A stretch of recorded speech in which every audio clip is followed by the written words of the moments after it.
This is SSPTV News, brought to you by Samsung Productions and the Hazleton Standard Speaker. How the national TV show American Pickers helped a local family honor a loved one who passed away. That story and more next. Welcome everyone, and thank you so much for being with us. I'm Ken Kara, and let's get to today's information.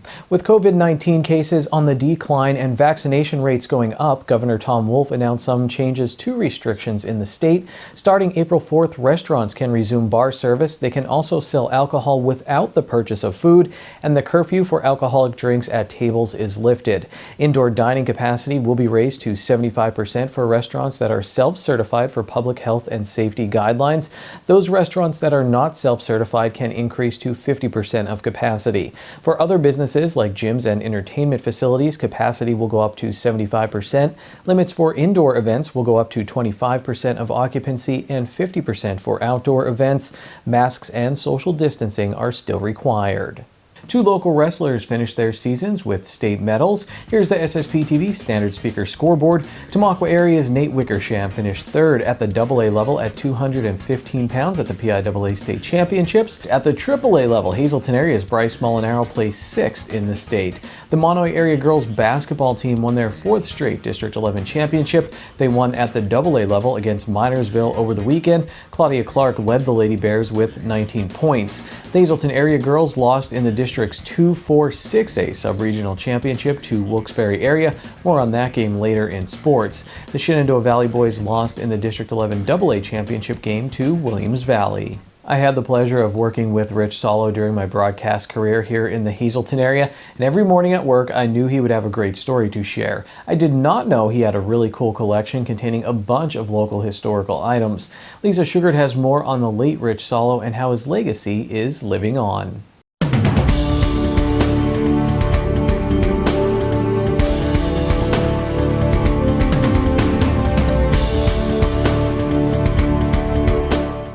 Rich Solo was a well-known local broadcaster and community leader, and unfortunately we lost him about a year ago in April of 2020.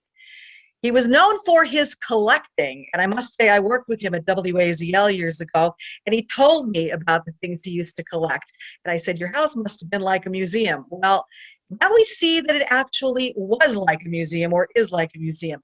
In fact, the collection actually triggered his stepson, Curtis Jones, to contact American Pickers on the History Channel.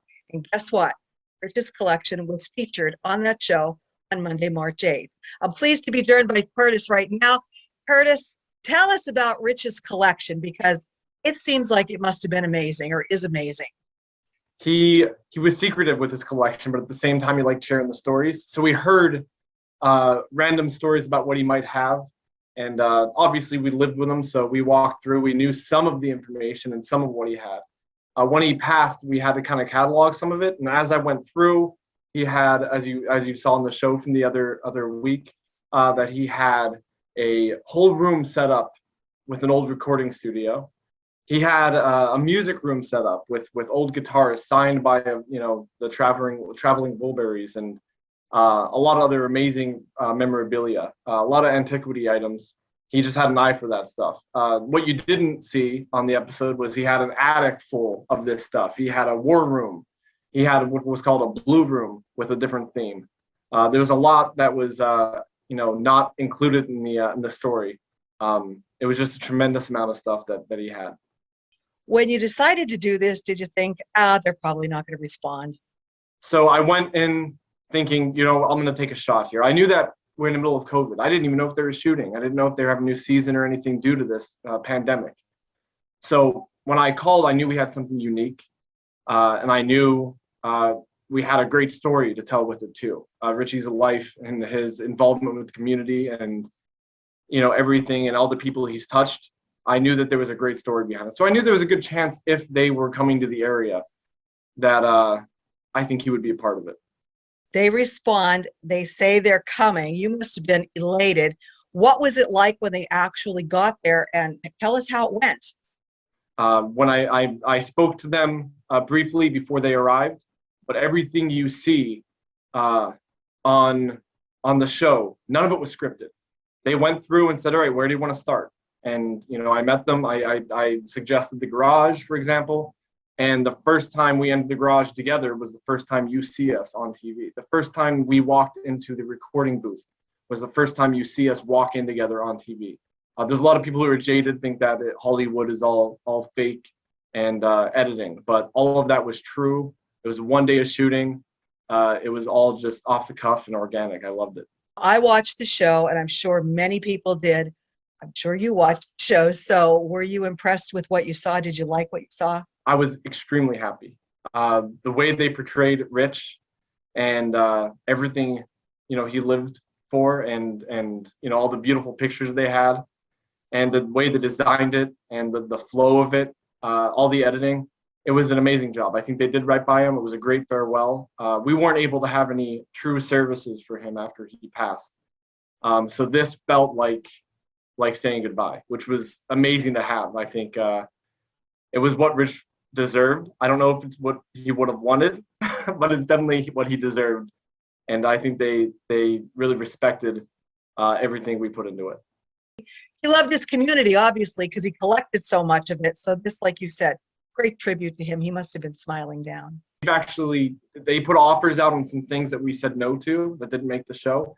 The reason we did that is we're going to be donating them to the Hazleton Society, like the museum and the community. Some things that should stay in Hazleton that have WAZL on it, or their old Hazleton antiquities. Once we get his estate settled, we're going to go through and donate them. Make sure that he has an updated plaque, because I believe he already has some items in the museum. So we'll make sure that those get added to it. Thanks so much for joining us. Thanks for getting such publicity for this collection, and thanks for helping us remember Rich. All right, thank you. My pleasure. Today's news feature is brought to you by Lehigh Valley Hospital, Hazleton. Remember, in an emergency, our emergency room is the safest place to be. Time now for weather on SSPTV News. Here's our forecast from the National Weather Service. On Tuesday, we have a chance of rain and snow showers and freezing rain, mostly cloudy with a high in the 30s. It will be windy. On Tuesday night, a chance of rain showers, snow showers, and freezing rain, cloudy with a low near 30 degrees. Wednesday is mostly cloudy with a high in the 40s. Wednesday night, mostly cloudy with a low in the 30s. Thursday, rain is likely. It will be mostly cloudy with a high in the 40s. Thursday night, rain likely, cloudy with a low in the 30s. Friday, snow likely, possibly mixed with rain, mostly cloudy with a high near 40 degrees. And then Friday night, a chance of snow, partly cloudy with a low in the 20s. Still to come, hear how Hazleton Area High School girls basketball coach Joe Gavio will remember his 2020-2021 team, plus find out where two MMI Prep baseball players will be continuing their careers. Next, I chat with Gary Perna, who works with the City of Hazleton, about a special Easter event they have planned. We'll be right back. SSPTV News would like to send sincere condolences to the family and friends of these recently departed. Bernice Kilbasa, age 84, of McAdoo, who passed away on January 27th.